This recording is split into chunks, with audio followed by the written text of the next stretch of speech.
guys, kamusta? This is once again Raymond Gerald Tabaque at may gusto lang ako i-share sa inyo na sa tingin ko makaka-benefit kayo at makakatulong. Okay, lalo na kapag binibuild nyo yung business nyo online, network marketing, affiliate marketing, internet marketing, yung mga ganyan. Lalo na kapag baguhan ka pa lang, okay?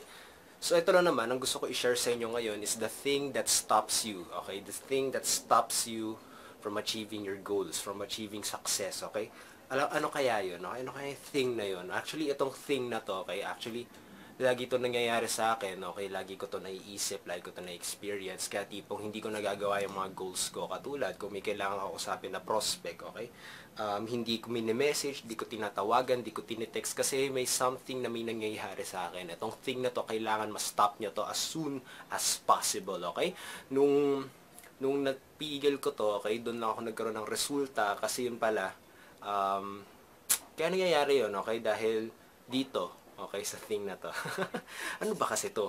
Actually, the thing that stops you is the story that you tell, okay? Yung story na sinasabi mo sa sarili mo, yung sinasabi mo sa sarili mo na hindi ka confident, yung sinasabi mo sa sarili mo na hindi mo kaya yan, okay? Actually, the story in your head, okay, that determines your success, okay? Kung ano yung sinasabi mo sa sarili mo, ano yung kinikwento mo sa sarili mo, ano yung tingin mo sa sarili mo, yun ang magiging resulta mo. Katulad, sinasabi mo sa sarili mo na hindi ka magaling, hindi ka marunong, hindi ka confident, yun talagang magiging resulta mo, okay? Itong pag-start ko ng pag-video, dati like ko rin sinasabi yan, okay? At lalo ako nahihirapan mag-video, okay? Tignan nyo na lang yung mga unang videos ko, tignan nyo kano ako wala lang, wala akong masabi, pero yun na nga eh. So, ito lang naman yun eh. You have to change the story in your head. Kailangan mo ibahin yung storya mo. Instead of saying na hindi ka marunong, sabihin mo na magaling ka. Instead of saying na hindi mo kaya yan, sabihin mo na kaya mo yan, okay? At magagawa mo din yan, okay? You just have to believe, kailangan mong paniwalaan sa sarili mo na kayang-kaya mo yan, okay? Sila naman, I hope nakatulong ng maigi sa'yo to. Change the story in your head, okay? Change the story what you tell in your head. At magbabago ang resulta mo, okay? So yun lang naman. Keep on saying na talagang kaya mo yan. Keep on saying na magiging successful kang. Ingay na tong konto.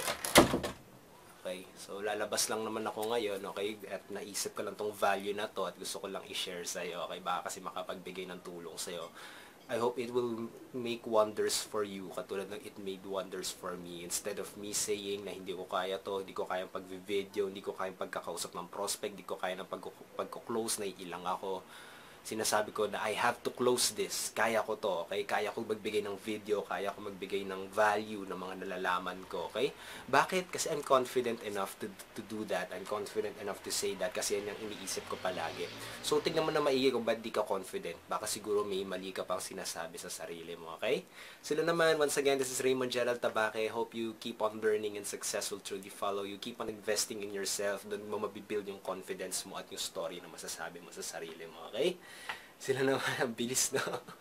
Anyway, kita-kits again. Ay, nga pala, click the like button if you like this. Leave a comment below. Ask questions. Kung gusto mong personally makontak, matulungan kita sa online business mo, i-type mo lang ang pangalan ko sa Facebook, Raymond Gerald Tabaque. Add me and message me. Don't be shy.